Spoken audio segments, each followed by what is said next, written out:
உலகத்துக்குரியவர்கள் ஆகையால் உலகத்துக்குரியவைகளை பேசுகிறார்கள், உலகம் அவர்களுக்கு செவி கொடுக்கும். அப்ப விசுவாச பிள்ளைகள் தேவ சமூகத்தில் இருந்து கொண்டு அதிக வார்த்தையை பேசினவர்கள், தேவனை பற்றி பேசினவர்கள். பிரைஸ் லார்ட் பிரதர், எப்படி இருக்கீங்க?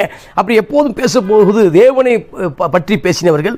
ஆமா, எங்க ஜெப கூட்டம் என்று பேசினவர்கள், எப்படி ஜெபித்துக் கொண்டிருக்கீங்க என்று பேசினவர்கள்.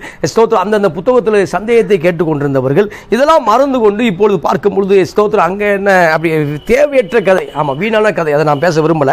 வீணான கதைகளை பேசுகிறவர்களாக மாறினார்கள். ஆமாம், அதனால தான் சொல்லும்பொழுது உலகம் அவர்களுக்கு செவி கொடுக்கும் என்று யோவான் சொல்கிறார். ஆமாம், அப்போஸ்தலர் யோவான் சொல்லும்பொழுது உலகத்துக்குரியவர்கள் ஆகையால் உலகம் அவர்களுக்கு செவி கொடுக்கும். அப்போ ஊழியக்காரனோ விசுவாசியோ தேவனுடைய பிள்ளைகளோ கர்த்தருடைய பிள்ளைகளோ அப்படிப்பட்ட ஸ்தோத்திரம் அந்த அதிகமான அந்த காரியத்தில் கலந்து கொள்ளாதபடிக்கு ஏதோ 5 நிமிஷம் 10 நிமிஷம் பேசலாம்.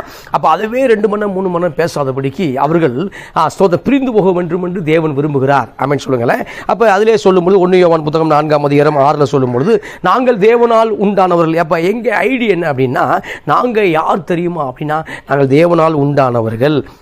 ஸ்தோத்திரம். அப்போ நாங்கள் தேவனால் உண்டானவர்கள், தேவனை அறிந்தவன் எங்களுக்கு செவி கொடுக்கிறான். அப்போ நாங்கள் தேவனால் உண்டானவர்கள் என்று யோவான் சொல்கிறாரு, பதிவு செய்கிறாரு. அப்போ தேவனை அறிந்தவன் எங்களுக்கு செவி கொடுக்கிறான், தேவனால் உண்டாயிராதவன் எங்களுக்கு செவி கொடுக்கறது இல்லை. அப்போ அநேகர் செவி கொடுக்கறது இல்லை, ஏன்னா அவங்க தேவனால் உண்டாகவே இல்லை. அப்போ செவி எடுக்கிறது இல்லை. இதனாலே சக்தி ஆவினதென்று